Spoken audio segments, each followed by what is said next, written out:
Welcome back, everyone, to the Feminine Purpose Podcast, where I, Trish, a relationship, harmony, and feminine soft skills expert and coach, help you navigate home to your feminine nature so you can create and attract the relationship harmony you truly desire and deserve. Today's episode is a very special one for me because it feels like I'm back on Tita's Thoughts podcast. For those who don't know, Tita's Thoughts was my first podcast I had launched where I shared my viewpoint on female sexuality from a Filipino American perspective. So I feel like we're going back to the roots. Today, we will discuss why men are drawn to porn and why the porn industry caters to men. We will then talk about why women are drawn to romance novels, chick flicks, erotica, and these famous Korean dramas, and why these industries and genres tend to cater to women. Then we will discuss how both of these conclusions and my observations of men and women correlate to what we focus on in this podcast, feminine nature and masculine nature as well. Last but not least, we will talk about how understanding these concepts and ideas that I will share today can inspire you to not be triggered, offended, or even jealous about your significant other consuming porn, erotica, romantic movies, etc., but instead use it as a source of understanding, acceptance, and inspiration to help your relationship. I will preface that this is a general discussion, and I would highly advise those with very unhealthy and addictive type of relationships with any of what I shared today not listen to this episode because it may not be applicable to you. Also, in this episode, I will not be diving into the morals and ethics around porn, erotica, or any romantic mediums. This is solely for the point I want to make, which is why men and women are drawn to what they like and how that says a lot about feminine and masculine nature. Now that we have that out of the way, let's get into it. First things first, y'all know I love to give some kind of data point or definition. In a recent study conducted in 2023, they found that 91.5% of men and 60.2% of women reported using porn in the past month. I would bet money that that statistic is not even accurate. I bet you it's much higher than that because chances are the average person doesn't want to be 100% honest about their porn consumption. With that being said, it's very clear that a large number of men consume porn more than women, though these numbers are showing that there is an uprise in women also consuming porn.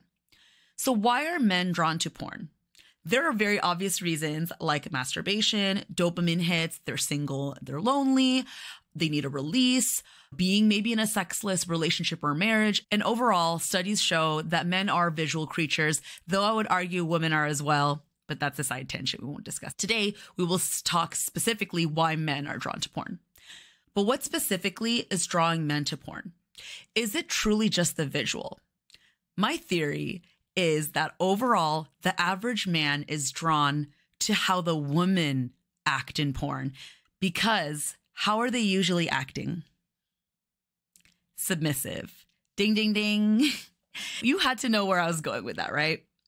While there are many genres to porn, the average general run-of-the-mill porn vibe definitely has this element of a woman being submissive to the man. She is there to please him. This is because men are drawn to leading and being in charge in their true nature. They quite literally crave, need, and desire being in a position of power.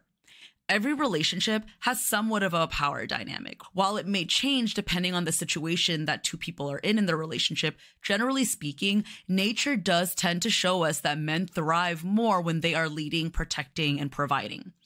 And in porn, men get to feel as if they are, or at least living vicariously through the man in the exchange that a woman is submitting to him. It's his carnal desire. And again, this is generally speaking. Men definitely don't require as much emotional connection, hence why the porn industry is so successful. It's so prevalent everywhere around us on the internet in this day and age because men are naturally just drawn to sex. That is their biology. That is their nature. They literally are drawn to sexual visualization, seeing other women, seeing beautiful women. Did you know a man's testosterone goes up by just looking at beautiful women in real life? Literally, it goes up. That should tell us ladies everything about why porn is so attractive to men. Whether or not you like it, whether or not morally you agree with it, that's a completely different discussion. We're talking solely just about the fact that this is why they are drawn to it.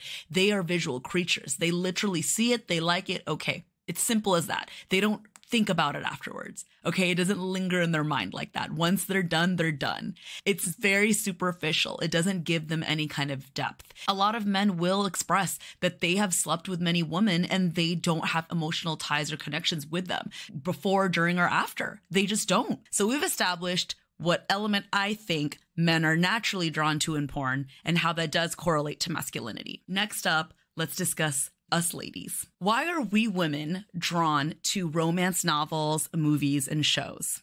Ladies, I know majority of my listeners are ladies. That's my target audience, and the data on Spotify shows me.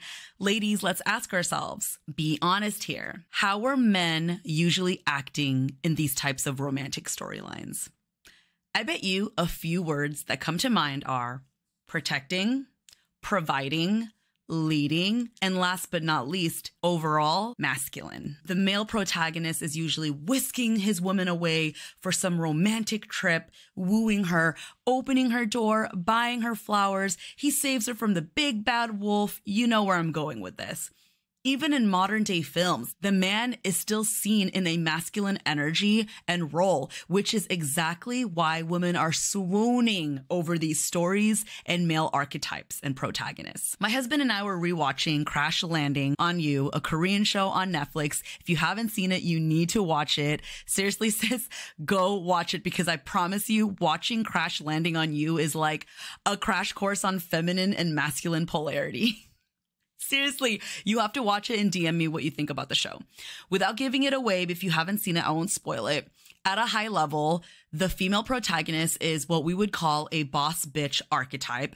And then out of nowhere, she is reliant and at the mercy of a man to help her. Some may argue that this male character, Captain Ree, isn't very masculine, but I would say he does embody masculine traits, which would be protecting, providing, caring for, and leading, which he definitely exemplifies throughout the show with the female protagonist. Women love this show. Every time I talk to a woman who has watched it, we share the same sentiments. We love their dynamic. We eat that shit up. Even the women I know who are strong, independent boss bitches, they melt for a character like Captain Ree in Crash Landing on You. That in itself fucking tells me everything about what women truly crave and desire. Why does this matter to you if you're a modern day boss bitch, hyper masculine woman like myself, former self? We're working on it, sis. Because if you are like most women and relate that you enjoy these types of movies and stories and whatnot, where the man isn't as masculine, that means, honey, your feminine nature is still in you.